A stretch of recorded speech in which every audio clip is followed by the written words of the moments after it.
আসসালামু আলাইকুম। প্রতিদিনের মতো আরেকটি ভিডিও নিয়ে আসলাম আপনাদের মাঝে। আমার ভিডিও যদি আপনাদের কাছে ভালো লেগে থাকে অবশ্যই আমাকে কমেন্টসে জানাবেন। আসসালামু আলাইকুম। আপনাদের সবাইকে জানাই শুভ সন্ধ্যা। আমি এখন আমার ছেলে বসে বসে টিভি দেখতেছে, ওর প্রচণ্ড কাশি। আমি তার জন্য একটু কফি বানায় নিয়ে আসলাম। এই যে নাও, খাও। বাসায় কারেন্ট নেই, এসে দেখি ছেলে একটা লাইট নিয়ে কেরামতি করতেছে। কেরামতি মানে সে যতক্ষণ পর্যন্ত এই জিনিসটা নষ্ট না করবে ততক্ষণ পর্যন্ত এটা নিয়েই কেরামতি করবে। এরকম দুষ্ট বাচ্চা কার ঘরে আছে অবশ্যই আমাকে কমেন্টসে জানাবেন। যাই হোক, এখন আমি রান্না করব, কারণ কারেন্ট নেই। কারেন্ট আসলে আমি রান্না করতে যাব, আপনাদেরকে আমি শেয়ার করব। ঢাকায় অনেক মাস বলতে মানে 1 বছর যাবৎ কোনো কারেন্ট যাচ্ছে না, কিন্তু হঠাৎ করে কারেন্ট যাওয়াতে আমার কাছে খুব ভালোই লাগছে। পেঁয়াজ দিচ্ছি। আমি আসলে রাত্রেবেলা কখনো রান্না করি না, আজকে রাত্রে থেকে একটু স্টার্ট করলাম রান্না।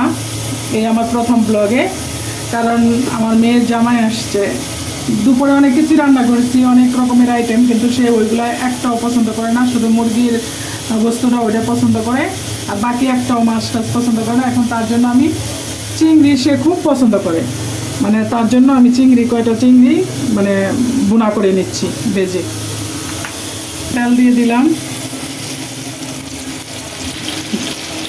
অনেকেরা বলতে পারেন যে আমি আগে কেন পেঁয়াজ দিয়েছি পরে কেন তেল দিয়েছি। আসলে পেঁয়াজটা আগে দেওয়ার মানে হলো পেঁয়াজের মধ্যে যে পানিটা এটা শুকিয়ে গিয়েছে, এই জন্য আমি তেলটা পরে দিলাম। কারণ তেল ছিটে পুরা এলাকা ভরে যায় রান্নার আশেপাশে।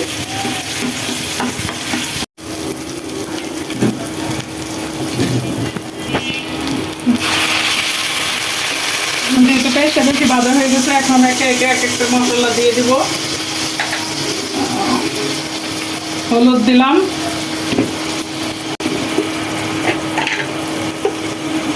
ধনিয়ার গুঁড়া,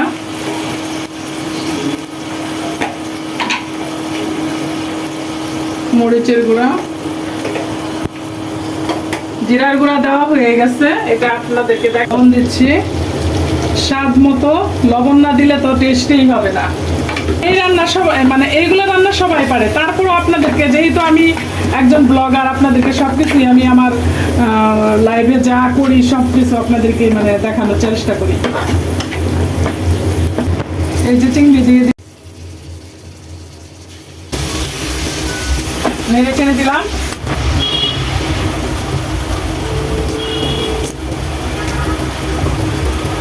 দিলাম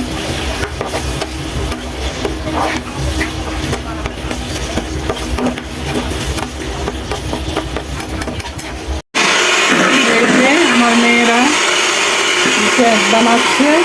রাত 12টা বাজে এখন। তারা এখন রাত্রে 12টার সময় বলতেছে, ছোটো মেয়ে বলতেছে আমি কেক খাবো। বড় মেয়ে বানাচ্ছে তার বোনের জন্য কেক। তেল দিব পুরোটা দিয়ে।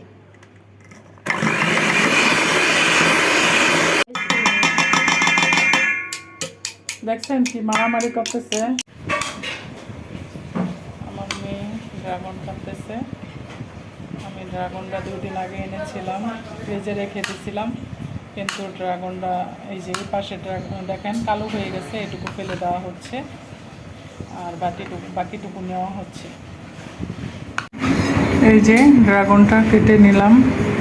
ড্রাগনটা আসলে এই 2 দিন আগে আনা হয়েছিল, সেই ড্রাগনটা আমি ফ্রিজে রেখে দিয়েছিলাম। ড্রাগনটা মানে একটু কেমন জানি হয়ে গেছিলো, ওই বাকিটুকু ফেলে দেওয়াতে এখন অল্প হয়ে গেছে। রাত বাজে 1টা। এই যে কেকটা হয়ে গেছে, দেখতেই পাচ্ছেন। একদম মানে কাটিতে আর বেজে আসতেছে না, মানে একদম ভালোভাবে পারফেক্টলি হয়ে গেছে।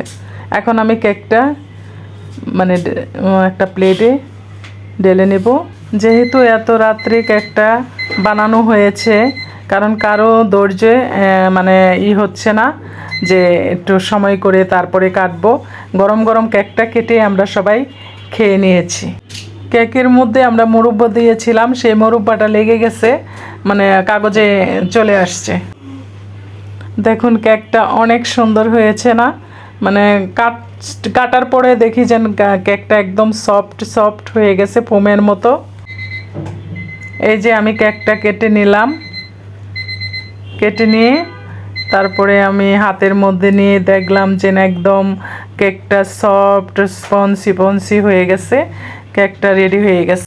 আজকের ভিডিওটা এই পর্যন্তই, কেক দিয়েই শেষ করলাম যেহেতু, কারণ অনেক রাত হয়ে গেছে আর আজকে অনেক কাজ করেছি, আমি অনেক ক্লান্ত, এই জন্য আজকের মতো এখানেই শেষ করলাম। আল্লাহ হাফেজ।